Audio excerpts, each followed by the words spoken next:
Hi there, I'm Katie for RustiKate DIY, and today I'm going to be working on a project that involves toilet paper and buckets. So my dad and I like to do survival things, outdoor things together. We do a lot of backpacking and things like that. And we also like to make each other things for Christmas. So I tend to make some gag gifts for Christmas. I used to do it for my grandpa and now I do it for my dad. So I thought, what better than to do a gift for him involving toilet paper and buckets. So it's going to be kind of a toilet slash composting toilet that I'm going to make.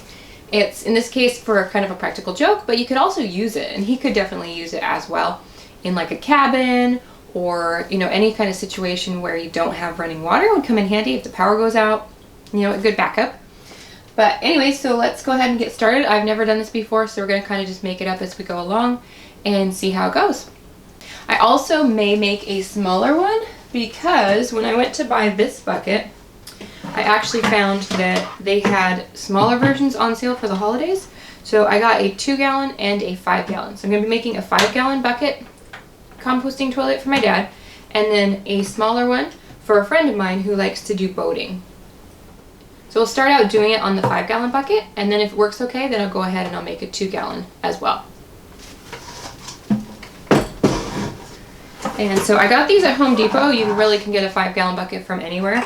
If I had more time, I would go ahead and probably paint it too, so the Home Depot part doesn't show.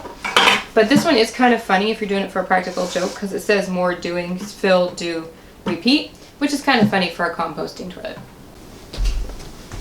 Alright, so I'm going to put down my extra supplies. I'm going to put my small bucket and put them aside. Okay, so first thing we're going to do is I'm actually going to measure the circumference of the bucket to see how many inches it is around the bucket. And you could use a measuring tape. For this particular one, I'm going to be using a sewing measuring tape. It's just a little easier on a round surface. I'm just simply going to measure all the way around. And it is 36 inches around the top of the bucket. So then what I'm going to do is I'm going to set the bucket aside,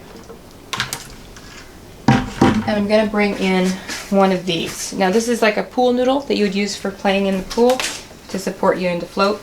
We always used to call them fun noodles, but they're pool noodle. You can get these usually for like 99 cents. I got this earlier in the season and just kind of have been saving it. So I'm going to mark this after I measure it. Now this particular one, you could measure it with the fabric measuring again. You could also use the standard measuring tape.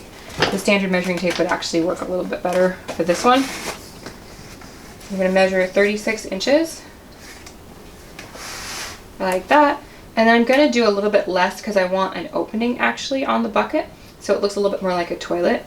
So instead of doing the full 36, I'm going to do 30 inches right there. I'm going to mark 30 inches.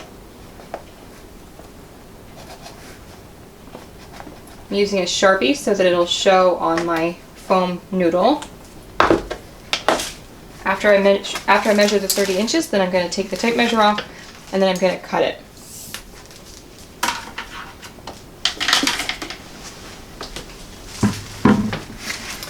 Now, since I haven't done this before, I'm going to experiment with a few different tools. I'm going to get it started with actually using a razor knife.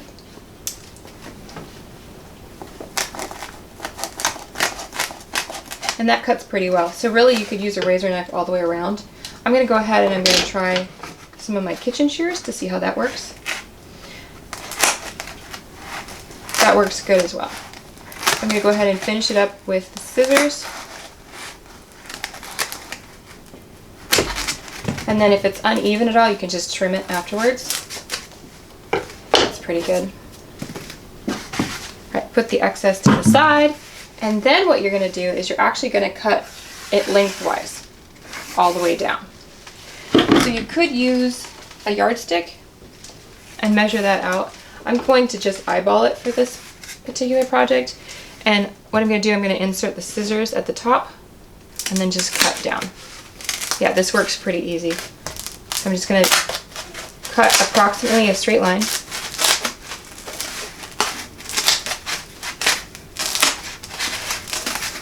You could also use like an electric carving knife, electric bread knife from the kitchen would work good on this.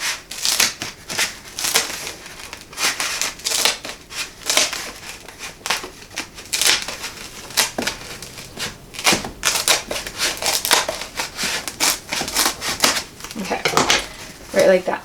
All right, now I'm going to go ahead and bring the bucket back up and try it on for fit.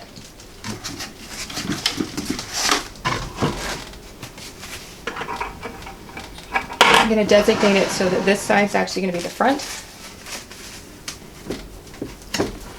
What I'm going to do is I'm just going to split that open where it's cut and then press it onto the top of the bucket.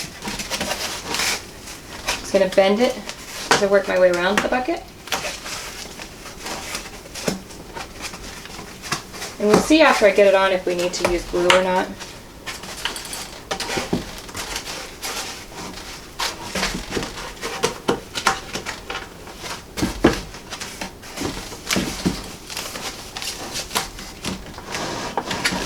It's actually fitting on really good and locking pretty good. I'm going to reposition it though.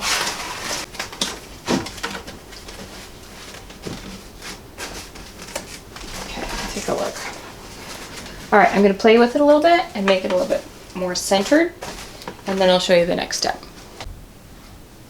Okay, now we have it somewhat centered on the bucket, and I kind of had it off to begin with because I was trying to center it to the lettering where you don't want to. You want to actually center it off of the handle. So here is roughly in the middle. So it's actually on here really good, nice and secure, took the shape well. I can show you what that looks like, right like that.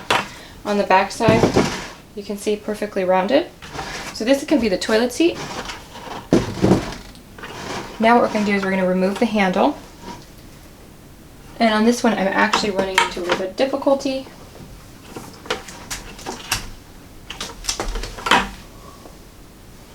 So what I'm going to have to do is I'm going to have to slide this down a bit and then get my bolt snippers and snip the wire. So a little bit more assembly than originally planned. So give me a minute and I'll go find my tin snip or my bolt cutters. So let's try the tin snips, see if they work any better.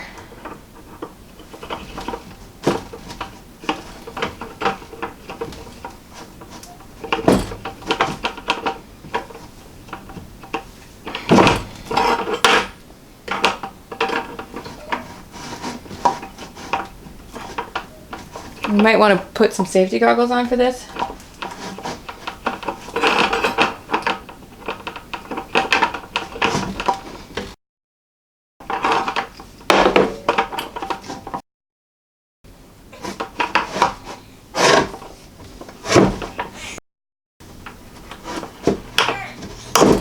Okay.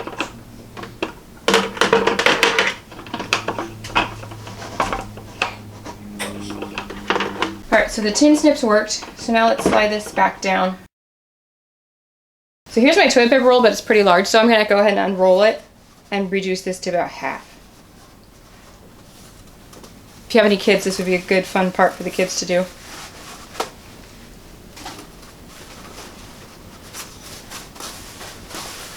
You can save this part for in case of emergencies.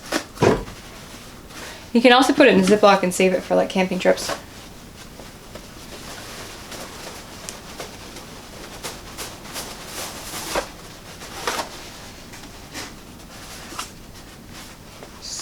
Let's just take a little bit more off. Okay. I think that's a good amount. So let's go ahead and put that handle back on. Put toilet paper in. Slide it together.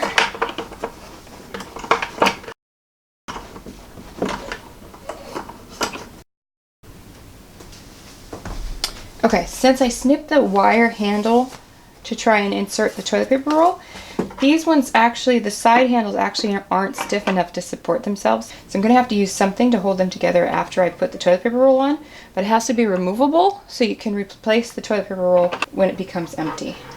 So I went ahead and I plugged in my glue gun. This is a high temperature glue gun. I glued this side of the metal that goes into the handle into the plastic handle, and then I filled the whole inside on the left full of glue. I then let it dry, and then I went in ahead and I filled the right side of the handle up about 75% with glue and let it dry. Now, if you take this one, you can actually shove it in there and it'll stay put, right like that. So that allows me to then insert my toilet paper roll, push this together,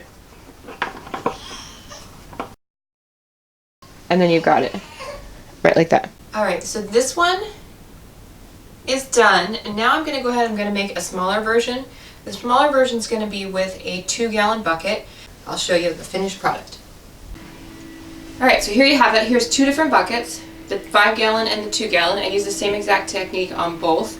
I would try, when you're making your own, I would try to see if you can remove the handle of the bucket. If you can, then I would just string the toilet paper onto that and then reattach the bucket handle. If you're not able to remove it, as I wasn't on this particular kind of bucket, then I would go ahead and use the tin snips or bolt cutters to cut that wire in the middle and use the technique that I did. But let me go ahead and show you. So I really like both of them. I think it's kind of funny leaving the text. So this one says, let's do this, considering it's a composting toilet. So hope you like this video. All right, so I hope you liked this video. I hope you found it helpful. Maybe it could be a project for the gift for the person that has everything already, or else it may just be exactly what you need for that cabin in the woods, for your boat. Who knows? Lots of applications for this. So again, hope you enjoyed it. Please like and comment on this video. Let me know if you've done something like this or if you've made this what you would use it for. Please also subscribe, and when you do, hit that notification bell and you'll get notified of all new content. And there you have it.